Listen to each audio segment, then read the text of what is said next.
Hello, alors, immeuble autoporteur, que cela signifie dans l'investissement immobilier en Suisse? Pour la banque, un immeuble autoporteur, ça veut dire qu'il va supporter tous les frais inhérents à son entretien, au paiement de la dette et tout ça. Donc, en Suisse, on considère qu'un immeuble autoporteur,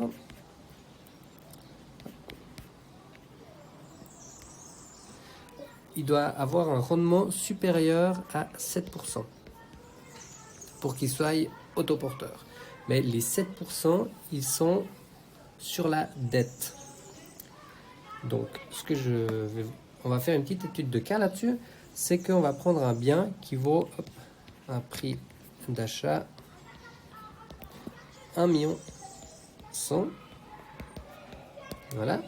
Là-dessus, vu que c'est du rendement et non pour un bien privé, ils vont nous demander des fonds propres à hauteur de 25%. Fonds propres 25%, ce qui va nous donner 275 000 francs. Et donc notre dette sera, sera de 825 000 francs. Donc si notre immeuble, pour être autoporteur, doit en fait avoir un rendement de 7%, c'est-à-dire c'est 7% sur la dette. Ce qui voudrait nous dire qu'on a une dette de 825 000 francs, un rendement de 7%. Alors, fois 0,07 est égal à 57 750 francs par an. Voilà, donc ce qui veut dire que supérieur à ce rendement-là, la banque sera tout à fait d'accord que vous hypothéquiez par exemple votre premier bien pour le faire, pour amener les 25% de fonds propres, ou alors si vous les mettez de votre poche, elle sera peut-être un petit peu moins regardante en se disant que vous prenez déjà un risque personnel. Mais si par exemple vous voulez uniquement financer votre bien en hypothéquant votre maison par exemple, sachez que pour un prix d'achat d'un immeuble de 1 100 000, il faut qu'il vous rapporte 57 750 francs par an pour pouvoir supporter tous les frais inhérents. Et ça, c'est des calculs qui sont très larges, mais qui permettent en fait d'avoir une certaine sécurité. Et ça, c'est ce que la banque risque de vous demander. Donc là, par exemple, si on dit qu'on a un rendement total sur le prix d'achat,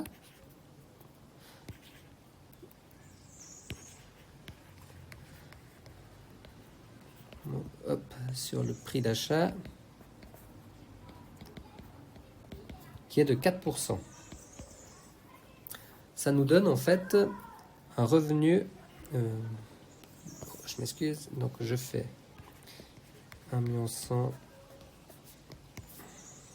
fois 0,04, ce qui nous donne 444 000 francs par an. Donc en fait, on se rend compte, soit on doit amener plus de fonds propres pour faire baisser, comment dire ça, la dette, soit on doit faire baisser le prix d'achat. Donc si on va se dire que nous, on n'a pas du tout envie d'amener de fonds propres, mais on a juste envie d'hypothéquer notre bien à hauteur, donc on a la possibilité d'endetter aussi, d'hypothéquer notre maison à hauteur de 275 000 francs, il nous faut baisser le prix d'achat de la maison. Mais ce qui est intéressant, c'est si on arrive à baisser le prix d'achat de la maison, ça va aussi nous faire baisser nos fonds propres. Donc si on fait un calcul, par exemple, on se dit, bon, notre maison, elle doit absolument, enfin notre immeuble doit absolument nous rapporter 57 750 francs par an. Quel est en fait le rendement par rapport au prix d'achat? Et c'est ça qui est assez intéressant à faire.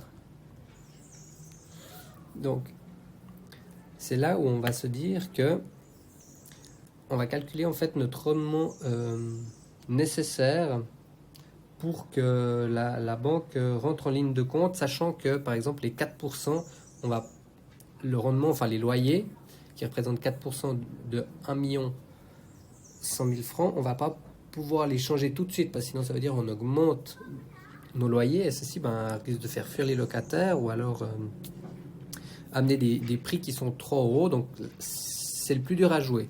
Donc on a deux possibilités. Un, on met plus de sous de notre poche pour réduire notre dette, ou alors on se dit on va essayer de baisser le prix, et en baissant le prix, on a plusieurs arguments à faire valoir. Par exemple, les taux d'intérêt qui montent, par exemple, comment dire ça, le taux de vacances dans l'immobilier, savoir quel est le taux de vacances dans sa région.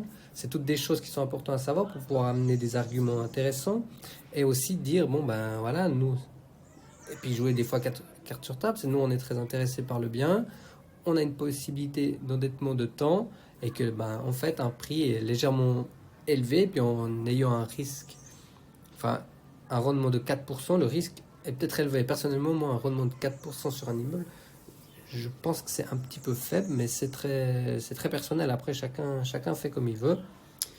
Parce qu'on voit que, par exemple, au jour d'aujourd'hui, on est le 17 avril 2022. Le taux à 10 ans, il était aux alentours de 2,2. Donc là-dessus, on est déjà à 2,2. Ensuite, on va nous demander, je sais pas, 1%, 1,25% par exemple d'amortissement. Là, on est déjà à 3,45%, 3,5%, on rajoute encore des frais, donc 4%, ils risquent d'être bouffés assez rapidement. Donc, moi, je serais prudent. Après, je suis d'accord que c'est 4% sur le prix et non 4% sur la dette, mais moi, je miserais toujours, en fait, pour un rendement idéal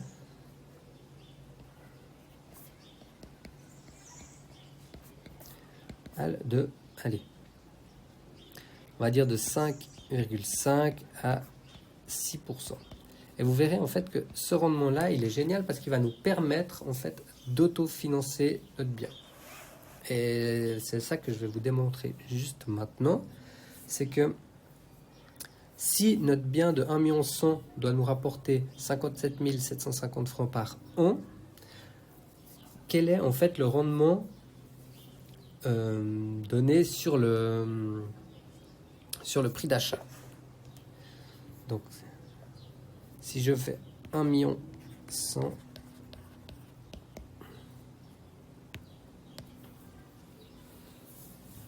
000, non, on va faire différemment, je m'excuse. On va faire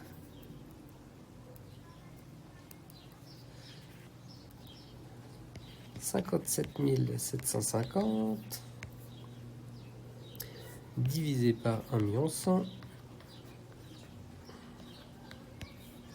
000 et fois 100. Si je dis pas de bêtises, on sera juste. Si on est faux, c'est que j'aurais dit des bêtises. 50 divisé par 1 100 000 est égal fois 100 est égal, voilà, j'avais pas dit de bêtises. On a un rendement de 5,25%. Ce qui veut dire que, vu qu'ici notre rendement demandé pour pouvoir autofinancer, qu'il soit autoporteur, il est de 5,25% sur le prix d'achat. Donc si nous, on a un rendement idéal de 5,5 à 6% sur prix d'achat, d'accord, hein, sur PA, on a de fortes chances, en fait, déjà, pour la banque, ça pose très peu de soucis, donc on pourrait aller de l'avant plus facilement. Et ensuite, pour faire financer, ça va mieux, et nous, on est beaucoup plus tranquille. Donc si, par exemple, on reprend ces 44 000 francs de revenus, donc là, je mets loyer,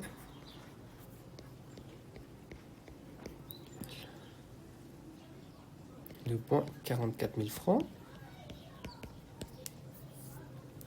et on a un rendement souhaité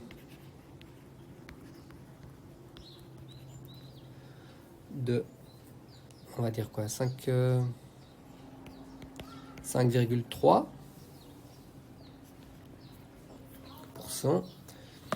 On va voir en fait quel serait en fait notre prix idéal pour ce bien. Donc,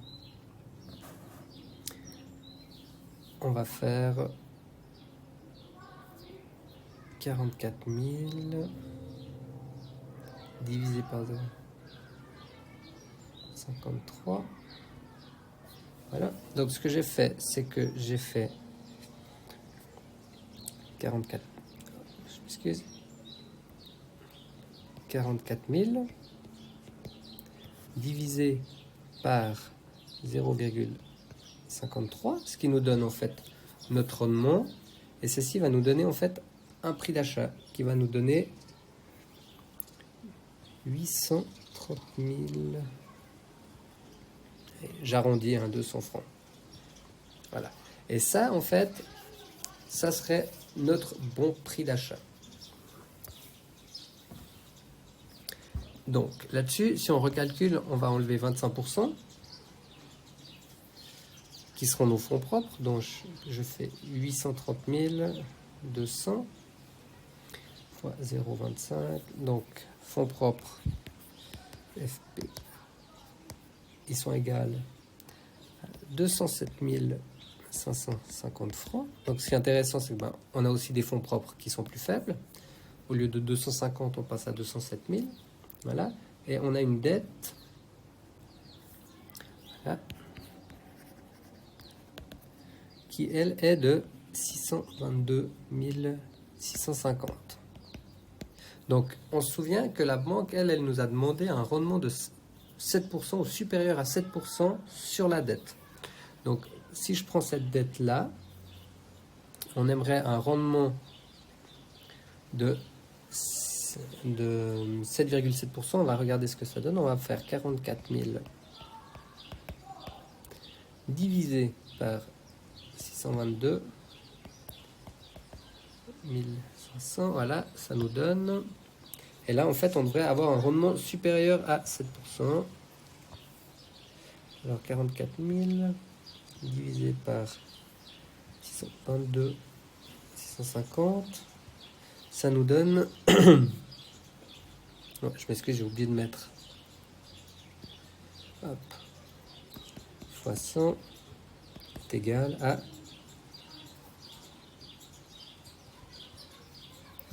7,066%. Et donc ça, en fait, c'est magnifique. Ce qui veut dire, si on sait que notre rendement minimum